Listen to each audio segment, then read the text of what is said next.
அவனுக்கு ஹராமாக்கப்பட்டும் தடை செய்யப்படும் என்கிற அளவுக்கு ஒரு மிகப்பெரிய ஒரு பாவமாக இஸ்லாம் இந்த இணை வைப்பை சொல்கிறார். அதுவே இந்த இணை வைப்புக்கு நேர் எதிர் பணமாக இருக்கக்கூடிய இந்த ஏகத்துவம், இந்த கொள்கையில் நாம் இந்த உலகத்தில் வாழுகிற போது நிலைபெற்றுள்ளோம் என்று சொன்னால், இந்த உலகத்திலும் நமக்கு கிடைக்கிற நன்மைகள் நிறைய. நாளை வறுமையிலும் அல்லாஹ்விடத்த பல்வேறு விதமான மகத்தான கூலி இருக்கிறது என்று அல்லாஹும் அல்லாஹுடைய தூதரவர்களும் நமக்கு சொல்கிறார்கள். பொதுவாக இந்த கொள்கையில நம்ம இந்த உலகத்துல வாழும் போது மற்ற அந்த இணைப்பு சிந்தனை உடையவர்களுக்கும் நம்முடைய நம்பிக்கைக்குமான பெரிய வேறுபாடு இருக்கும். அதனால நமக்கு கிடைக்கிற நன்மைகளும் நிறைய இருக்கும். உதாரணத்திற்கு சொல்வதாக இருந்தால், பிற நம்பிக்கைகளில் இருக்கக்கூடியவர்கள் இஸ்லாத்தில் இருந்து இணை வைக்கக்கூடியவர்களாக இருந்தாலும் சரி, இஸ்லாத்திற்கு வெளியில் இருந்து இணை வைக்கக்கூடியவர்களாக இருந்தாலும் சரி, அவங்களை பொறுத்தவரையில இன்றைக்கு எல்லா விதமான சடங்கு சம்பிரதாயங்களை பார்த்து பயப்படக்கூடியவர்களாக, அச்சப்படக்கூடியவர்களாக இருப்பார்கள். பொதுவாக இந்த ஒரு நம்பிக்கை, அல்லாஹ்வை தவிர எந்த இறைவனும் இல்லை, அவனுக்குத்தான் எல்லா விதமான ஆற்றலும் அதிகாரமும் இருக்கிறது, அவனுடைய அதிகாரத்தில் யாருக்கும் எவருக்கும் பங்கு கிடையாது என்ற இந்த ஒற்றை நம்பிக்கையில் ஒருவர் உறுதிபட இருப்பார் என்று சொன்னால், நிச்சயம் அவர் இந்த உலகத்தில் எதற்காகவும் பயப்பட மாட்டார், எதற்காகவும் அச்சப்பட மாட்டார். இன்னைக்கு மற்ற நம்பிக்கை உடையவர்களுக்கு எப்படி ஒரு எலுமிச்சம்பழத்தை பார்த்தால் பயம் ஏற்படுவோம், நடந்து போகிற வீதிகளில் ஒரு பூசணிக்காவை பார்த்தால் நடந்து பயந்து செல்வாரோ, அது மாதிரியான ஒரு பய உணர்வு ஒரு ஏகத்துவாதிக்கு இந்த உலகத்தில் இருக்காது. இப்படி இந்த உலகத்தில் கிடைக்கிற நன்மைகள் என்று நிறைய சொல்லலாம். அதையும் தாண்டி நாளைக்கு மறுமையில் கிடைக்கிற ஏராளமான நன்மைகளை பற்றியும் இஸ்லாம் நமக்கு சொல்றார். அல்லாஹ் ரப்பல் ஆலமீன் திருமறை குர்ஆனில் இந்த கொள்கையை பற்றி சொல்லும் போது, இந்த அடிப்படை இஸ்லாத்தின் அடிப்படை கொள்கையாக இருக்கக்கூடிய இந்த ஏகத்துவத்தை பற்றி சொல்லும் போது அல்லாஹ் ஒரு மரத்திற்கு ஒப்பாக சொல்றார். திருமறை குர்ஆனில் அல்லாஹ் குறிப்பிடுகிறார், நபிகள் நாயகம் ஸல்லல்லாஹு அலைஹி வஸல்லம் அவர்களை பார்த்து அல்லாஹ் கேட்கிறார், அலம் தர கைஃப லரபல்லாஹு மஸலன் கலிமத்தன் தய்யிபத்தன். தூய கொள்கைக்கு அல்லாஹ் எவ்வாறு எடுத்துக்காட்டுகளை கூறுகிறான் என்பதை நீங்கள் சிந்திக்கவில்லையா? அல்லாஹ் கேட்டுட்டு நபிகள் நாயகத்துக்கு சொல்கிறான், அது ஒரு நல்ல மரத்தை போன்றது, அதனுடைய வேர் உறுதியாக இருக்கும், அதனுடைய கிளைகளோ வானளவுக்கு உயர்ந்து இருக்கும். சொல்லிட்டு அடுத்த வசனத்தில் அல்லாஹ் குறிப்பிடுகிறான், அது தன்னுடைய இறைவனின் நாட்டப்படி ஒவ்வொரு காலத்திலும் தனது கனியை தந்து கொண்டே இருக்கிறது. மனிதர்கள் சிந்திப்பதற்காக அவர்களுக்கு அல்லாஹ் எடுத்துக்காட்டுகளை கூறுகிறான் என்று அல்லாஹ் இந்த கொள்கைக்கு ஒப்பான ஒரு உதாரணத்தை சொல்றான். இந்த கொள்கைங்கிறது ஒரு தூய்மையான மரத்திற்கு ஒப்பானது. அந்த மரம் எப்படி இருக்கும்னா, இந்த உலகத்துல பூமியில அதனுடைய வேர் ஆழ பதிந்திருக்கும், அசைக்க முடியாத நிலையில் இருக்கும், எந்த விதமான புயலுக்கும் சூறாவளிக்கும் அசைந்து இணங்கி கொடுக்காததாக அந்த வேர்மிக்க அந்த மரமாக இருக்கும். அதனுடைய கிளைகள் வானளவுக்கு உயர்ந்திருக்கும். அது அல்லாஹ்வுடைய நாட்டப்படி கனிகளை மட்டுமே கொடுத்து கொண்டிருக்கும். ஏகத்துவ கொள்கையில் இருக்கிற போது இந்த உலகத்தில் அவர்களுக்கு நன்மைகள் தான் இன்றுமே தவிர அவர்களுக்கு எவ்வித பாதிப்பும் ஏற்படாது என்கிற அளவிற்கு அல்லாஹ் ரப்பல் ஆலமீன் இந்த கொள்கையை முன்னிறுத்தி சொல்கிறார். இன்னும் அல்லாஹ்வுடைய தூதர் ஸல்லல்லாஹு அலைஹி வஸல்லம் அவர்களும் இந்த கொள்கையில நம்ம இருக்கிறதுனால நமக்கு கிடைக்கிற வெகுமதி என்ன, நாளைக்கு மறுமையில் அல்லாஹ்விடத்தில் கிடைக்கக்கூடிய சிறப்புகள் என்ன என்பதையும் பல நேரங்கள்ல அல்லாஹ்வுடைய தூதர் பட்டியல் போட்டு நமக்கு சொல்லித் தராங்க. இந்த உலகத்துல பல்வேறு விதமான நெருக்கடிகளுக்கு மத்தியில பல சிரமங்களை பொறுத்துக் கொண்டு சகித்துக் கொண்டு அல்லாஹ் மட்டும்தான் இறைவன், அவனுக்கு எந்த இணையும் கிடையாது என்கிற அந்த ஓரிரை கொள்கையில நாம உறுதியா இருக்கிறதுனால நாளைக்கு மறுமையில் கிடைக்கக்கூடிய வெகுமதியில் பலவற்றை அல்லாஹ்வுடைய தூதர் சொல்றாங்க. நபிகள் நாயகம் ஸல்லல்லாஹு அலைஹி வஸல்லம் ஒரு சந்தர்ப்பத்தில் சொல்கிறார்கள், சஹீஹ் முஸ்லிம்ல இடம்பெறுகிற செய்தி, வல்லமையும் மாண்புமிக்க அல்லாஹ் கூறுவதாக அல்லாஹ்வுடைய தூதர் சொல்கிறார்கள், ஒருவர் எதையும் அல்லாஹ்வுக்கு இணை வைக்காமல் பூமி நிறைய சிறு பாவங்களோடு நாளை மறுமையில் என்னை சந்திப்பதற்கு வந்தால் அவர்களை அதே அளவிற்கு பூமி நிறைய மன்னிப்போடு நான் அவர்களை எதிர்பார்த்துக் கொண்டிருக்கிறேன் என்று அல்லாஹ் சொல்வதாக சொல்றார். இந்த கொள்கையில் இருந்து அல்லாஹ்வுக்கு இணை வைக்காத நிலையில் மரணித்து விட்டோம் என்றால் நம்முடைய எல்லா விதமான சிறு பாவங்களையும் அழிப்பதற்கு அல்லாஹ் பூமி நிறைய அதே அளவிற்கான மன்னிப்போடு அந்த நம்பிக்கை கொண்ட மக்களை எதிர்கொள்வதாக அல்லாஹ்வுடைய தூதர் அவர்கள் குறிப்பிடுகிறார்.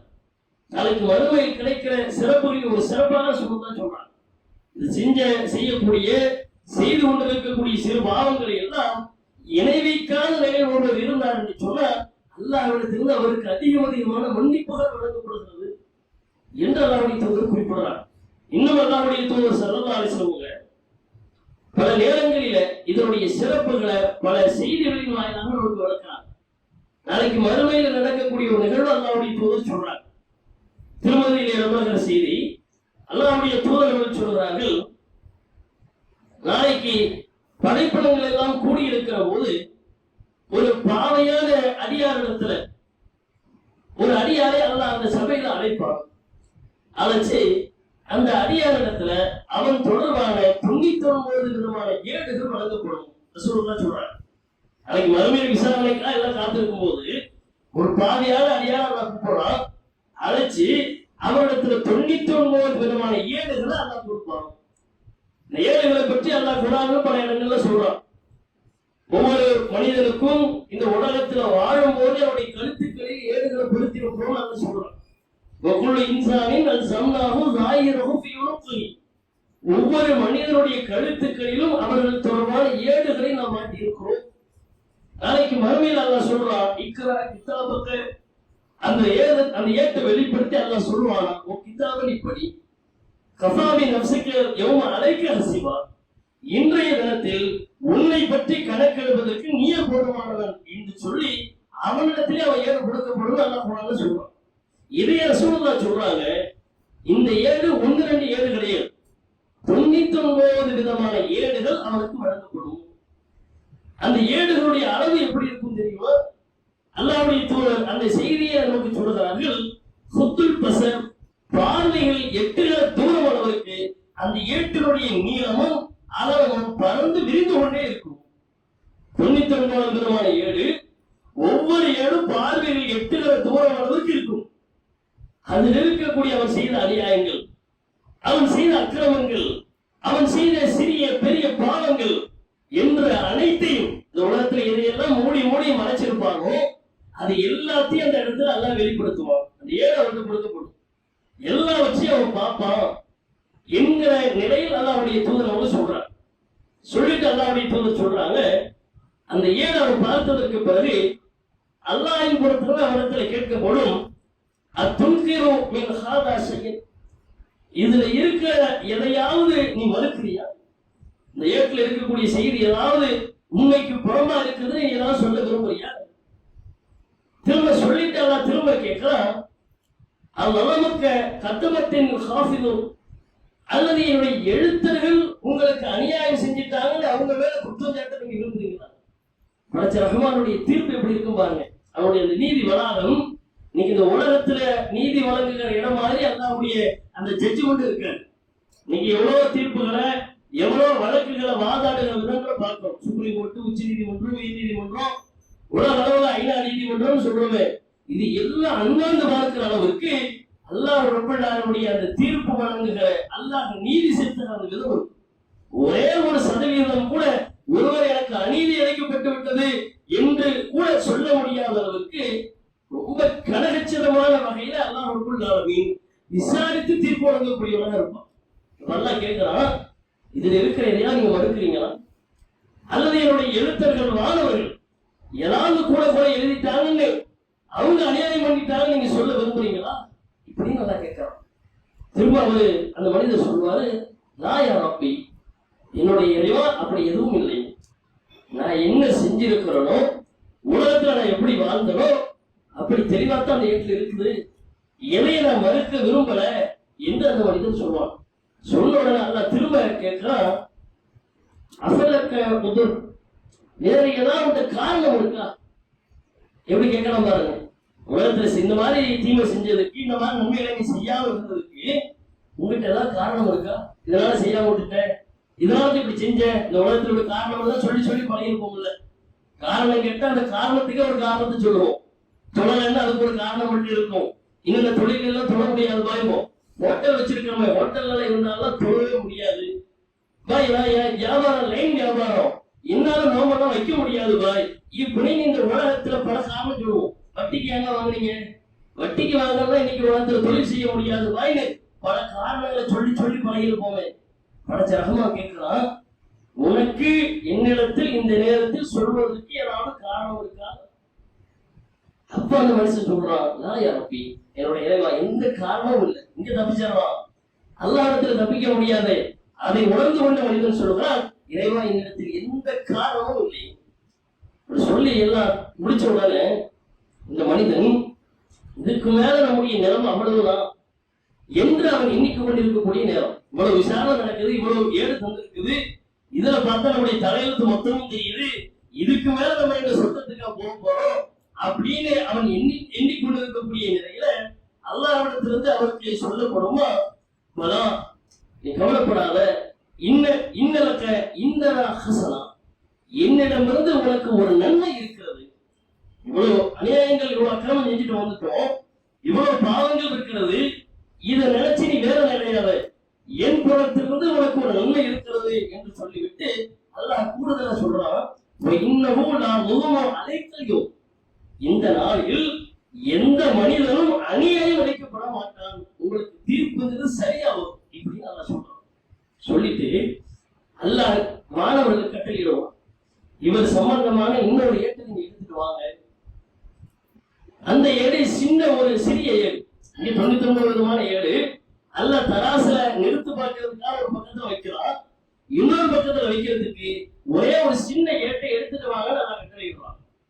மாணவர்கள் அந்த ஏட்டை எடுத்துட்டு வராங்க. அரபியில 10 காம்பாங்க, சின்ன ஏடுனா A4 சீட் மாதிரி ஒரு பேப்பர், இப்படி கூட விளங்கிக்கலாம். இந்த 99 பிரம்மாண்டமான ஏடு, அதுக்கு எதிர் திசையில வைக்கிறதுக்கு சின்ன ஒரு பத்தாக்கா இது கொண்டு வரப்படுகிறது.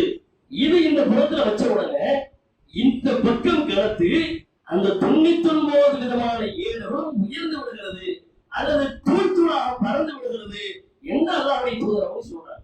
சொல்லிட்டு ரசூலுல்லாஹ் சொல்றாங்க, அந்த ஏடு என்ன தெரியுமா, அவருடைய உள்ளத்தில் ஆழமாக பதிந்திருந்த அஷ்ஹது அல்லா இலாஹ இல்லல்லாஹ் வ அஷ்ஹது அன்ன முஹம்மதன் அப்துஹு வ ரசூலுஹு, அல்லாஹ்வை தவிர எந்த கடவுளும் இல்லை, அவனுடைய தூதராக அடிமையாக இந்த முகம்மது இருக்கிறார் என்கிற இந்த ஏகத்துவ கொள்கை அவருடைய உள்ளத்துல குடிகொண்டு இருந்ததால் இது எதுவுமே செல்லுபடியாகாம இந்த ஒரு ஏடு இதன் பக்கம் கடத்தி விடுகிறது என்று அல்லாஹ்வுடைய தூதர் ஸல்லல்லாஹு அலைஹி வஸல்லம் சொல்றாங்க. நிறைய பாவம் செஞ்சிருக்கிறாரு, நிறைய அநியாயங்கள் செஞ்சிருந்தாலும் அவருடைய உள்ளத்துல ஏகத்துவ நம்பிக்கை இருந்திருக்கு, அல்லாஹ்வுக்கு இணை இல்லைங்கிற கொள்கையில் இருந்திருக்காரு. இதன் வெளிப்பாடாக இப்படிப்பட்ட ஒரு நன்மை அடைந்து கொண்டார் என்று அல்லாஹ்வுடைய தூதர் ஸல்லல்லாஹு அலைஹி வஸல்லம் இந்த செய்தியை நமக்கு சொல்றாங்க. இந்த கொள்கையில நம்ம இருக்கிறதுனால, இந்த கொள்கை சார்ந்து நாம் செயல்படுவதனால், உள்ளத்தில் ஆழமாக பதிய வைத்திருக்கிறதுனால் இது நமக்கு ஒரு காலம் நாளை மறைவு நஷ்டத்தை ஏற்படுத்தாது, அல்லாஹ்விடத்தில் வெற்றியை தான் தெரிவித்தது. அல்லாஹ்வுடைய தூதர் ஸல்லல்லாஹு அலைஹி வஸல்லம் பல நேரங்களில் இது சொல்றாங்க. அபூ ஹுரைரா ரலியல்லாஹு அன்ஹு அல்லாஹ்வுடைய தூதர் ஸல்லல்லாஹு அலைஹி வஸல்லம் கேட்கிறாங்க, அல்லாஹ்வுடைய தூதரே, மறுமை நாளில் தங்களுடைய பரிந்துரைக்கு பாக்கியம் பெறுகிற மனிதர்கள் யார்? அபூ ஹுரைரா சொல்றாங்க.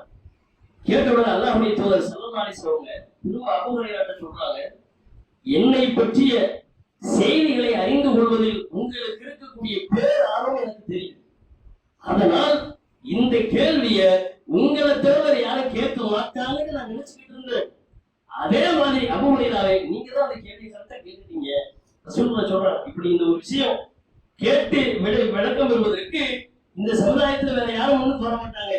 அபூ ஹுரைரா நீங்க நிச்சயம் கேட்பீங்க நான் நினைச்சுக்கிட்டு இருந்தேன், அதே மாதிரி நீங்க கேட்டுட்டீங்களே என்று சொல்லிவிட்டு அல்லாஹ்வுடைய தூதர் அவங்க சொல்றாங்க, மறுமை நாளில் மக்கள் அனைவரிலும் என்னுடைய பரிந்துரைக்கு தகுதி பெறுகிற பாக்கியமுடையவர்கள் யார் என்று சொன்னால், தூய எண்ணத்தோடு எந்த கலப்பும் இல்லாமல் அல்லாஹ்வை தவிர வேறு இறைவன் இல்லை, லா இலாஹ இல்லல்லாஹ் என்று யாரெல்லாம் உளமாற மொழிந்திருப்பார்களோ அத்தகையவர்கள் தான் அப்படிப்பட்ட பாக்கியம் பொருந்தியவர்கள் என்று ரசூலுல்லாஹ் சொல்றாங்க. மறுமையில ரசூலுல்லாஹ்வுடைய பரிந்துரை யாருக்கு கிடைக்கும்னா, அந்த பரிந்துரை பெறுகிற பாக்கியம் யாருக்குன்னு சொன்னா அல்லாஹ்வை மட்டும் நம்பிக்கை கொண்ட மக்களுக்கு, கலப்பு இல்லாமல் தூய எண்ணத்தோடு அல்லாஹ்வை ஈமான் கொண்டவர்களுக்கு பரிந்துரைங்கிறது சாதாரண விஷயம் கிடையாது. அதுவும் அல்லாஹ்வுடைய தூதருடைய பரிந்துரைன்னா கிட்டத்தட்ட அவங்களுக்கு சொர்க்கம் உறுதின்னு அர்த்தம். அப்ப அந்த ஒரு வாய்ப்பு பாக்கியம் யாருக்கு கிடைக்கும்னா, இணை வைக்காத மக்கள், அல்லாஹ்வை முழுமையாக ஈமான் கொண்ட மக்கள், அல்லாஹ்வுக்கு எந்த விதமான இணை துணையும் இல்லை என்பதை வலுவாக இந்த உலகத்தை நம்பிய மக்கள் என்று அல்லாஹ்வுடைய தூதர் அவங்க சொல்றாங்க. இன்னும் ஒரு சந்தர்ப்பத்துல அனஸ் ரலியல்லாஹு அன்ஹு அறிவிக்கிறாங்க, அல்லாஹ்வுடைய தூதர் ஸல்லல்லாஹு அலைஹி வஸல்லம் ஒரு சபையில அபூபக்கர் உமர் ரலியல்லாஹு அன்ஹு இருக்கிறாங்க. அப்படி இருக்கிற அந்த சூழல்ல அல்லாஹ்வுடைய தூதர் அவங்க சொல்றாங்க, என்னுடைய சமுதாயத்துல அல்லாஹ்வுக்கு இணை வைக்காத எந்த சிறுக்கும் செய்யாத 4 லட்சம் பேரை சொர்க்கத்தில் நுழைவிப்பதாக அல்லாஹ் எனக்கு வாக்களித்திருக்கிறாங்க சொல்றாங்க. மொத்தம் எவ்வளவு? 4 லட்சம் பேர் மொத்த சமூகத்துல. இதை சொன்ன உடனே அபூபக்கர் ரலியல்லாஹு அன்ஹு ரசூலுல்லாஹ்ட்ட கேட்கிறாங்க, அல்லாஹ்வுடைய தூதரே இது போதாது, கொஞ்சம் அதிகப்படுத்தி கேளுங்களேன். ஏன்னா அபூபக்கர் ரலியல்லாஹு அன்ஹு பொறுத்தவரை ரசூலுல்லாஹ் சொன்னாங்க, அபூபக்கரை பொறுத்தவரையில் தன் சமூகத்தின் மீது அதிக அக்கறையுடையவராக அபூபக்கர் இருப்பார். உமர் ரலியல்லாஹு அன்ஹு பற்றி சொல்லும் போது அல்லாஹ்வுடைய சட்டத்தில் கடுமை காட்டக்கூடியவராக உமர் இருப்பாங்க. அப்ப அந்த செய்திக்கு ஒப்பாக அபூபக்கர் ரலியல்லாஹு அன்ஹு கேட்கிறாங்க, அல்லாஹ்வுடைய தூதரே கொஞ்சம் அல்லாஹ்ட்ட நீங்க அதிகப்படுத்த கூடாது. அப்ப ரசூலுல்லாஹ் சொல்றாங்க, இந்த 2 கையை இணைச்சு காட்டி இந்த அளவுக்கு அல்லாஹ் அந்த மக்களை இன்னும் அதிக சுத்தத்துல போடுவாங்க. திரும்ப அபூபக்கர் ரலியல்லாஹு அன்ஹு கேட்கிறாங்க, அல்லாஹ்வுடைய தூதர் இன்னும் கொஞ்சம் அதிகப்படுத்துங்களேன். திரும்ப ரசூலுல்லாஹ் சொல்றாங்க, 2 கைகளை இணைத்து இந்த அளவுக்கு அல்லாஹ் மக்களை அல்லே சொர்க்கத்துல போடுவான். இவங்க யாரு? இணை வச்சவங்களுக்கு சொர்க்கம் நிரந்தர தடை, இணை வைக்காதவங்களுக்கு இந்த வாய்ப்பு திரும்ப அள்ளி போடுவான். இப்படி 3 முறை அபூபக்கர் ரலியல்லாஹு அன்ஹு கேட்கிறாங்க. 3 முறை ரசூலுல்லாஹ் சொல்றாங்க. 4ஆம் முறை கேட்க முற்படும் போது உமர் ரலியல்லாஹு அன்ஹு அபூபக்கர் ரலியல்லாஹு அன்ஹு தடுக்கிறாங்க. உமர் அபூபக்கர் போதும் நிறுத்துறாங்க. அபூபக்கர் சொல்றாரு, உமரே என்னை தடுக்காதீங்க, என்னை கேட்க விடுங்க. இப்படி 2 பேருக்கு வந்து சச்சரவு வருது. இப்படி அந்த சச்சரவுடைய தொடர்ச்சியில உமர் ரலியல்லாஹு அன்ஹு சொல்றாங்க, அபூபக்கரே இவங்க எல்லாரையும் சொர்க்கத்துல கொண்டு போய் சேர்க்கிறதுனால உங்களுக்கு என்ன ஆக போகுது? கேட்டுட்டு உமர் சொல்றார், அல்லாஹ் நாடுனா இந்த 2 கை அளவிற்கு ஒரே இணைப்பிலேயே மொத்த சமூகத்தையும் கூட எல்லாம் சொர்க்கத்துல கொண்டு போய் சேர்த்துருவோம், உங்களுக்கு தெரியுமா? இப்படிங்க சொன்ன உடனே ரசூலுல்லாஹ் சொல்றாங்க, சதக உமர், உமர் சத்தியத்தை சொன்னார், அல்லாஹ் அப்படி கூட செஞ்சுருவோம். இப்படி ஒரு வாய்ப்பு, இப்படி ஒரு பாக்கியம் கூட யாருக்கு என்று சொன்னால் இந்த உலகத்துல இணை வைப்பு கலக்காத நிலையில் அல்லாஹ்வை வணங்கியவர்கள், சீரான முறையில் அல்லாஹ்வை வணங்கியவர்கள், அல்லாஹ்வை நம்பிக்கை கொண்டவர்கள், இத்தகையவர்களுக்கு இப்படிப்பட்ட ஒரு வாய்ப்பு பாக்கியம் கிடைக்கும் என்று அல்லாஹ்வுடைய தூதர் ஸல்லல்லாஹு அலைஹி வஸல்லம் இப்படியான பல சிறப்புகளை சொல்றாங்க. அல்லாஹ்வுடைய தூதர் இன்னும் ஒரு சந்தர்ப்பத்துல சொல்லுகிற ஒரு செய்தி, அல்லாஹ்வுடைய தூதர் ஸல்லல்லாஹு அலைஹி வஸல்லம் சில நபித்தோழர்கள் கேட்கிறாங்க, அல்லாஹ்வுடைய தூதரை நாளைக்கு மறுமையில நாங்க அல்லாஹ்வை பார்ப்போமா? ரசூலுல்லாஹ் பதில் சொல்றாங்க, ஆமா நிச்சயம் நீங்கள் காண்பீர்கள். மேகமே இல்லாத நண்பகல் நாளில் சூரியனை பார்ப்பதற்கு நீங்கள் ஒருவருக்கொருவர் முந்தி எடுத்துக் கொள்வீர்களா? சஹாபாக்கள் இல்லைங்கிறார். எல்லாருமே நீங்க வேலைக்கு பார்ப்போம், யாருமே முந்தி அடிக்க மாட்டோம் என்று பதில் சொல்றாங்க. திரும்ப ரசூலுல்லாஹ் கேட்கிறாங்க, மேகமே இல்லாத மேகமூட்டம் இல்லாத நிலையில் முழு பௌர்ணமியை முழு சந்திரனை பார்ப்பதற்கு உங்களை யாரேனும் ஒருவருக்கொருவர் முந்தி எடுத்துக் கொள்வீர்களா? இல்லை யார சொல்றாங்க, யாரும் முந்தி அடிக்க மாட்டோம், இந்த நிலையில பார்ப்போம். ரசூலுல்லாஹ் சொல்றாங்க, இதே மாதிரி நாளைக்கு மறுமையில் அல்லாஹ்வை நீங்கள் பார்ப்பீர்கள். சொல்லிவிட்டு அல்லாஹ்வுடைய தூதர் ஸல்லல்லாஹு அலைஹி வஸல்லம் சொன்னாங்க, நாளைக்கு விசாரணைக்காக அந்த நாளில் நிற்கப்படுகிற விசாரணைக்காக, விசாரணை முடிந்ததற்கு பிறகு நிற்கப்படுகிற அந்த நாளில் ஒரு அழைப்பாளர் ஒருவர் வருவார். வந்து அவர் சொல்லுவார், நீங்கள் யார் யார் இந்த உலகத்தில் எதை எதையெல்லாம் வணங்கி கொண்டிருந்தீர்களோ அவர்களை பின்தொடர்ந்து நீங்க நரகத்துக்கு போங்க என்று அவங்களுக்கு தகவல் சொல்லப்படும். இப்படி அவங்கவுங்க என்னென்ன விக்கிரகங்களை என்னென்ன தெய்வங்களை வணங்கி கொண்டிருந்தார்களோ அவர்களை பின்தொடர்ந்து அவர்கள் நரகத்தில் போய் விடுவார்கள், மொத்தமாக போய் விடுவாங்க சொல்றாங்க. புகாரிகளிடம் செய்தி. இப்படி எல்லாருமே விழுந்து விட்டதற்கு பிறகு வேதக்காரர்கள் மாத்திரம் எஞ்சி இருப்பாங்க. வேதக்காரர்களும் முஸ்லிம்களும் அல்லாஹ்வை நம்பிக்கை கொண்டிருப்போம் எஞ்சி இருப்பார்கள். பிறகு அந்த வேதக்காரத்தில யகூதிகளிடத்துல யூதரிடத்துல போய் அவர்கள் கேட்பார்கள். அந்த அழைப்பாளர் கேட்பார், நீங்க யாரை வணங்கிட்டு இருந்தீங்க? நாங்க அல்லாஹ்வுடைய மகன் மசீஹை அல்லது உசைரை வணங்கி கொண்டிருந்தோம் என்று அவங்க சொல்வார். திரும்ப அவர் அழைப்பாளர் பதில் சொல்வார், அல்லாஹ்வுக்கு எந்த துணையும் மனைவியும் இல்லை, பிள்ளை இல்லை என்று நீங்க அறிய மாட்டீங்களா என்று அவருக்கு எடுத்து சொல்லப்படும். சொல்லப்பட்டுட்டு அந்த யகூதிகளுக்கு கேட்கப்படும், உங்களுக்கு என்ன வேணும்? அப்ப அவங்க அந்த விசாரணை நாளுக்காக நிற்கப்பட்ட அந்த காலங்கள் பெரும் காலங்கள் என்பதனால ரொம்ப தாகமா இருக்கு, எங்களுக்கு தண்ணி வேணும்னு கேட்பாங்க. அப்ப அந்த அழைப்பாளர் இடத்தை காட்டுவார், இந்த அங்க தண்ணி இருக்கு, போய் குடிச்சுக்குங்க. அது பார்த்தா காதல் நீராக இருக்கும். இவங்க அப்படியே கூட்டமாக மொத்தமா போய் தண்ணீருக்காக போகும்போது நரகம் ஒரு பகுதி இன்னொரு பகுதியை அரித்து கொண்டிருக்கும். அப்படிப்பட்ட அந்த காதல் நீரை போன்ற அந்த இடத்தை சந்திச்ச உடனே இவங்க மொத்தமா நரகத்தில் போய் விடுவாங்க. ரசூலுல்லாஹ் சொல்றாங்க. அதே மாதிரி அடுத்த கிறிஸ்தவர்கள் எஞ்சி இருக்கும் போது அவங்கள்ட்ட போய் கேட்பாங்க, நீங்க யார் வணங்குறீங்க? நாங்க அல்லாஹ்வுடைய மகன் மசீஹை வணங்கி கொண்டிருந்தோம். அவங்கள்ட்ட சொல்லப்படும், அல்லாஹ்வுக்கு எந்த பிள்ளையும் கிடையாது, மனைவியும் கிடையாது, இறைத்துணை இல்லையும் உங்களுக்கு தெரியாதா என்று சொல்லிவிட்டு அவங்கள்ட்டையும் உங்களுக்கு என்ன வேணும்னு கேட்பாங்க. அதே மாதிரி தண்ணி வேணும்பாங்க. அதே மாதிரி இவங்க அனுப்பி வைக்கப்படுவாங்க, நரகத்துல போய் விடுவாங்க. இது விசாரணைக்கெல்லாம் பிறகு கடைசி நிலையா ரசூலுல்லாஹ் சொல்றாங்க. பிறகு அல்லாஹ்வை நம்பிக்கொண்டு இணை வைக்காமல் நல்லவங்கள் நிறைய செய்தவர்களும் அல்லாஹ்வை நம்பிக்கை கொண்டு பாவங்கள் புரிந்தவர்களுமான இந்த ஒரு கூட்டம் மாத்திரம் எஞ்சி இருக்கும். மொத்தத்தில் முஸ்லிம்கள் அல்லாஹ்வை ஈமான் கொண்டவர்கள். இப்படி எஞ்சி இருக்கிற நிலையில அல்லாஹ் இவங்க கற்பனை செஞ்சு வச்சிருக்கிற தோற்றத்திற்கு நெருக்கமான ஒரு தோற்றத்தில் அல்லாஹ் வரான், லைவ்ல வரான். வந்து அல்லாஹ் ரப்பல் ஆலமீன் அந்த மக்களுக்கு கேட்கிறான், அல்லாஹ்வை நம்பிக்கை கொண்ட மக்களுக்கு கேட்கிறான். பாவம் செஞ்சவங்களும் இருக்காங்க, பாவம் செய்யாதவங்களும் இருக்கிறாங்க. அவங்கள்ட்ட அல்லாஹ் கேட்கலாம், உங்களோடு இந்த உலகத்தில் வாழ்ந்தவர்கள் எல்லாம் போயிட்டாங்களே, நீங்க அவங்களை பின்தொடர்ந்து போகலையா? இவங்கெல்லாம் போய் விழுந்த இடம் நரகங்கிறது இவங்களுக்கு தெரியாது. அப்ப அந்த மக்கள் பதில் சொல்லுவாங்க. புகாரியில் இடம்பெறுகிற அந்த வார்த்தைகள், இறைவா இறைவன் சொல்ல மாட்டாங்க, அல்லாஹ்க்கு தெரியாது. அப்ப அவங்க சொல்லுவாங்க, உலகத்துல எங்களுக்கு இவர்களோட நிறைய தேவைகள் இருந்தது. அந்த தேவைகளின் போது நாங்க அவங்களோட உறவு பார்க்கல, கொள்கையிலிருந்து எந்த உறவு வைக்கல. அப்படி இருக்கும்போது இந்த நாளில நாங்க அவங்க பின்தொடர போகிறோம். எப்படிப்பட்ட வார்த்தையை சொல்றாங்க பாருங்க. உலகத்துல அவங்களோட இணங்கி போனா, கொள்கை விஷயத்துல அவங்களோட இணங்க நாங்கள் கலந்து கொள்ளணும் சொன்னா நிறைய தேவைகள் எங்களுக்கு பூர்த்தி இருக்கும். ஆனா அப்படி இருக்கும்போது அதையே நாங்க உலகத்துல செய்யல, இங்கேயா நாங்க அவங்க பின்தொடர போகிறோம் என்று அந்த மக்கள் பதில் சொல்லுவாங்க. சொன்ன உடனே அல்லாஹ் ரப்பல் ஆலமீன் அந்த மக்களுக்கு அறிவிப்பானா, நான் தான் உங்களுடைய இறைவன், நான் தான் உங்களுடைய அல்லாஹ் என்று அறிவித்த உடனே அந்த மக்கள் எல்லாம் அப்படியே அல்லாஹ்வை பார்த்து ஆரவாரத்தில், சில அறிவிப்புகள்ல சஜிதாவை உள்ளவங்கலாம் இருக்கு. இந்த அறிவிப்புல அல்லாஹ்வை பார்த்து ஆரவாரத்தில் மகிழ்ச்சியில் அந்த நேரத்தில் அந்த மக்கள் சொல்வார்களாம், லா நுஷ்ரிகு பில்லாஹி ஷையன், லா நுஷ்ரிகு பில்லாஹி ஷையன், லா நுஷ்ரிகு பில்லாஹி ஷையன். அல்லாஹ்வுக்கு இனிமேல் நாங்கள் இணை வைக்க மாட்டோம், அல்லாஹ்வுக்கு இனிமேல் நாங்கள் இணை வைக்க மாட்டோம், அல்லாஹ்வுக்கு இனிமேல் நாங்கள் இணை வைக்க மாட்டோம் என்று அந்த நேரத்தில் அல்லாஹ்வுக்கு முன்னிலையில் இருந்து சூழ வைப்பார்கள் என்று ரசூலுல்லாஹி ஸல்லல்லாஹு அலைஹி வஸல்லம் சொல்றாங்க. இந்த ஒரு நிகழ்வு, இப்படி ஒரு சம்பவம் நாளை மறுமையில் நடக்கும் என்று அல்லாஹ்வுடைய தூதர்கள் இந்த செய்தியை நமக்கு சொல்லித்தரார். இந்த செய்திகளின் வாயிலாக நமக்கு தெரியக்கூடிய, நாம் அறிந்து கொள்ளக்கூடிய மிக முக்கியமான பாடம் என்ன? உலகத்தில் நாம் அல்லாஹ்வை முறையாக சீராக ஈமான் கொண்டு அவனுக்கு இணை இல்லாமல், கலப்பு இல்லாமல், அவன் ஒருவன் தான் இறைவன் என்கிற அந்த ஏகத்துவ கொள்கையை நாம் வாழ்ந்து அந்த நிலையை மதித்தோம் என்று சொன்னால், நாளைக்கு மறுமையில் அல்லாஹ்விடத்தில் ஈடுகட்ட முடியாத, நாம் கற்பனை செய்துவிட முடியாத அளவிற்கு மகத்தான ஒரு வெற்றி என்பது இருக்கிறது.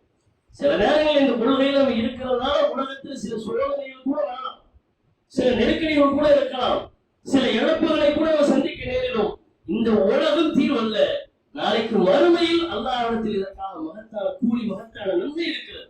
அதனால இந்த உலகத்தில் நம்ம வாழும் போது இந்த கொள்கைக்காக, இந்த கொள்கை நிறைவேறுவதற்காக எதனால இழக்கலாம், இந்த கொள்கை எதற்காக நம்ம இழந்துடக்கூடாது.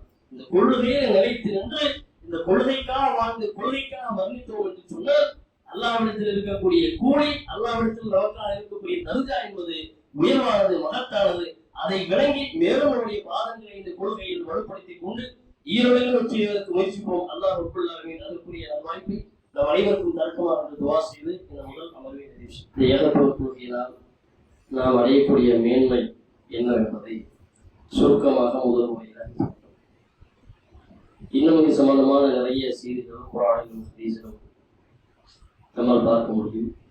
அந்த செய்திகள்லாம் இன்னும் படித்து தெரிந்து கொண்டு நாம இன்னைக்கு ஒரு கொள்கையில் இருக்கிறோம்னா அந்த கொள்கையில் இருக்கிறதுனால நமக்கு என்ன பலன், இதனால நமக்கு என்ன நன்மை, இதனால அல்லாஹ்விடத்தில் கிடைக்கிற வெகுமதி என்ன என்பதை இன்னும் கூடுதலாக விளங்கிக் கொண்டு இந்த கொள்கைக்காக நம்முடைய வாழ்வை அமைத்துக் கொண்டு அதன் மூலமாக வெற்றியை முயற்சிக்க வேண்டும்.